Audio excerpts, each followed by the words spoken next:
Welcome to ప్రజానాడి news. Srikakulam జిల్లా Kashibugga PS పరిధిలో జరిగిన చోరీలు, చైన్ స్నాచింగ్ కు పాల్పడిన అంతరాష్ట్ర దొంగలను పలాస హైవేలో కాశీబుగ్గ పోలీసులు అరెస్ట్ చేసినట్లు డీఎస్పీ వెంకట అప్పారావు మీడియాకు తెలిపారు.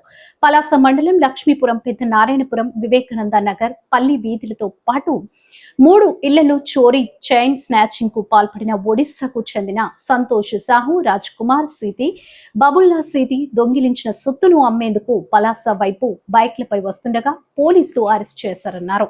నిందితుల నుంచి 5 తులాల బంగారు ఆభరణాలు, 450 గ్రాముల వెండి వస్తువులు, 8,000 రూపాయల నగదు రికవరీ చేశామని డీఎస్పీ తెలిపారు. 2 బైక్లు, 3 సెల్ ఫోన్స్ సీజ్ చేశామని చెప్పారు. నిందితులకు పలు సెక్షన్ల కింద అరెస్ట్ చేయమని తెలిపారు. పట్టుబడిన దొంగలపై ఒడిశాలోని పలు పోలీస్ స్టేషన్లలో కేసులు ఉన్నాయని డీఎస్పీ వెంకట అప్పారావు వెల్లడించారు. ఒడిశాకు చెందినటువంటి దొంగలను పట్టుకొనడంలో చాకచక్యంగా వ్యవహరించిన కాశీబుగ్గ ఎస్ఐ నరసింహమూర్తి సిబ్బందిని డీఎస్పీ వెంకట అప్పారావు అభినందించారు.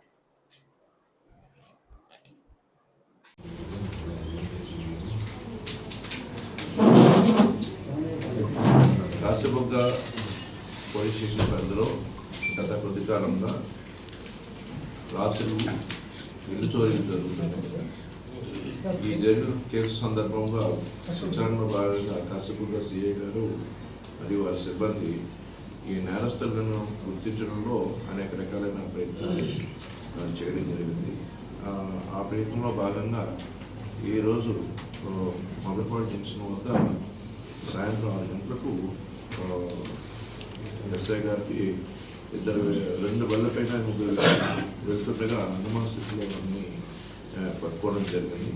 వారిని విచారించగా కాశీబుగ్గ పోలీస్ స్టేషన్ పరిధిలోనే చేసిన నేరాలు 5 ఇల్లు చోరీ నేరాలు. అంటే రాత్రులు ఇంటికి తాళాలు వేసి ఏదైనా పని మీద బయటకు వెళ్ళినట్టు ఆ ఇన్మేట్స్ అందులో నివసిస్తున్న వారు ఎవరో కూడా హాజరుగా లేని సందర్భంలో ఆ ఇల్లును చూసుకొని ఆ ఇల్లు తాళాలన్నీ కూడా పగలగొట్టి ఆ ఇంట్లో చోరీ చేసిన నేరాలు 5 నేరాలు. అదేవిధంగా స్నాచింగ్ అంటే వస్తువులు తెప్పుకోవడం చేసే ప్రయత్నాలు 2 కేసుల్లో కూడా ఈ వ్యక్తులిద్దరూ ఈ ముగ్గురు చేయడం జరిగింది. వీరి విచారణలో వీరి వద్ద నుండి 5 తులాల బంగారం మరియు 450 గ్రాముల వెండి కూడా వీరి యొక్క వద్ద నుండి స్వాధీనం చేసుకోవడం జరిగింది. వీరు ఇందులో ముద్దాయిల పేరు సంతోష్ సాహు మరియు రాజ్ కుమార్ సాహు అండ్ బబ్లు సేతి అనే వీళ్ళందరూ కూడా ఒరిస్సా స్టేట్ వాళ్ళే. వీళ్ళందరూ కూడా ఇందులో సంతోష్ సాహు అన్నవాడికి ఈ రాజ్ కుమార్ సాహు అండ్ బబ్లు సాతి అనగా చెరకా దగ్గర ఒక హోటల్లో వీళ్ళిద్దరు పనిచేస్తున్నారు. వీళ్ళిద్దరు పనిచేస్తుండగా ఈ ఏమైనా సంతోష్ సాహు పరిచయం ఏర్పడడం జరిగింది. తర్వాత వీళ్ళందరూ కూడా ఒరిస్సా, ఆంధ్రాలోని మోటార్ సైకిల్ నేరాలు, అదేవిధంగా హౌస్ బ్రేకింగ్స్ ఇవన్నీ చేయడం వృత్తిగా పనిపెట్టుకుంటున్నారు. ఇవన్నీ గతంలో ఒరిస్సా పోలీసులు కూడా అరెస్ట్ చేయడం జరిగింది. మనకి రాబడిన సమాచారం మేరకు మనకున్న టెక్నికల్ ఎవిడెన్స్ ప్రకారం కొన్ని కేసుల్లోనే మనకు లభించిన టెక్నికల్ ఎవిడెన్స్ బేస్ చేసుకొని ఈ మొత్తాన్ని ఐడెంటిఫై చేయడం కూడా జరిగింది. అందులో వారి యొక్క అంటే సైంటిఫిక్గా మనకి ఎవిడెన్స్ లభించిన దానిపైన వారిని గుర్తించి వీళ్ళని ఐడెంటిఫై చేసి వీళ్ళని అరెస్ట్ చేసి మనము వీరి వద్ద నుండి దొంగసొత్తుని మనం రికవరీ చేయడం జరిగింది. సాధారణంగా ప్రజలందరికీ చెప్పేది ఏంటంటే అందరూ లాక్ చేసుకుని వాల్యుబుల్ అయిన ఐటమ్స్ అన్నీ కూడా ఇంట్లో పెట్టుకొని ఎక్కువ రోజులు ఏంటంటే వేరే పనుల మీద బయటకు వెళ్ళడం జరుగుతుంది. వాల్యుబుల్ ఐటమ్స్ ఏమైనా ఉన్నప్పుడు బ్యాంకు లాకర్స్ ద్వారా కానీ కొద్ది జాగ్రత్తగా ఎవరైనా బంధువులు ఎవరైనా కానీ ఇంట్లో ఉంచి వెళ్ళడం మంచిది. ఈ లాక్ హౌసెస్ అన్నింటినీ కూడా వీళ్ళు ముందుగానే సర్వే చేసి ఎవరు లేని సమక్షంలో ఏంటంటే ఈ నేరాలు చేయడానికి పాల్పడుతుంటారు. ఈ విధంగా మన ఆంధ్రాలో ఒరిస్సా మరియు బీహార్ ఇతర రాష్ట్రాల నుంచి వచ్చిన నేరస్తులు ఎక్కువగా మనకి నేరాలు చేయడం జరుగుతుంది. వాళ్ళందరినీ గుర్తించడంలో పోలీసులు రకరకాలుగా ప్రయత్నం జరుగుతుంది.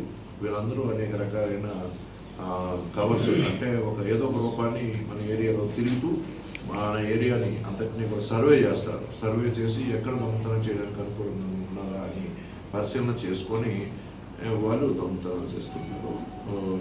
ఈ విధంగా మన ప్రజలందరూ కూడా బయటికి లాక్ వేసేటట్టు కనిపించకుండా కొద్ది జాగ్రత్తగా కేసుని అవి కూడా జాగ్రత్తగా వేసుకొని కొద్ది సెక్యూరిటీ మెజర్స్ అన్నీ కూడా పెట్టుకొని అదేవిధంగా సీసీ కెమెరాస్ కూడా అందరూ కూడా ప్రతి ఒక్కరు కూడా వీలైనంత వరకు సీసీ కెమెరాస్ వీధిలో కానీ లేదా ఇళ్ళలో కానీ పెట్టుకుంటే మనం నేర పరిశోధనలో పోలీసులకి మరింత సహకారం మీరు ఇవ్వడం జరుగుతుంది. దయించి ప్రజలందరూ కూడా మన సంరక్షణ నిమిత్తమే కాబట్టి వీళ్ళంత వరకు కెమెరాస్ అన్ని కూడా వీళ్ళంత వరకు అమర్చుకుంటే మంచిదని చెప్పేసి మా సూచన. లేని పక్షంలో కొద్ది వస్తువుల పట్ల మీ ఇంటి వాల్యుబుల్ వస్తువుల పట్ల ఏంటంటే కొన్ని జాగ్రత్తగా తీసుకోవాల్సిన ఆవశ్యకత ఉందని చెప్పేసి ప్రజలందరికీ కూడా ఈ సందర్భంగా తెలియజేస్తుంది.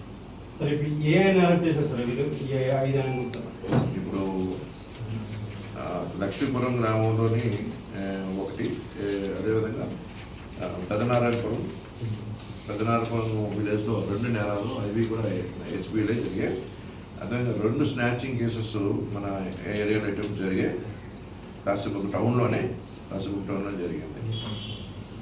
అదేవిధంగా వివేకానంద కాలనీలోని కూడా ఒక హెచ్బీ కూడా చేయడం జరిగింది. 5 హెచ్బీలు సుమారు చేయడం జరిగింది. ఇందులో కాశీబుగ్గ ఎస్ఐ గారు నరసింహమూర్తి గారు మరియు కాశీబుగ్గ ఎస్సీ శ్రీనివాస్ గారు, అదేవిధంగా ఎస్సీ గౌరయ్య గారు, కానిస్టేబుల్స్ నీలకంఠం మరియు ఉషా కిరణ్ గారు, మరి కొంతమంది ఆఫీసర్లు అందరూ కూడా ఈ వీళ్ళని ఐడెంటిఫై చేయడంలోని, ప్రాపర్టీస్ రికవర్ చేయడంలోని కూడా ప్రత్యేక శ్రద్ధ తీసుకోవడం జరిగింది.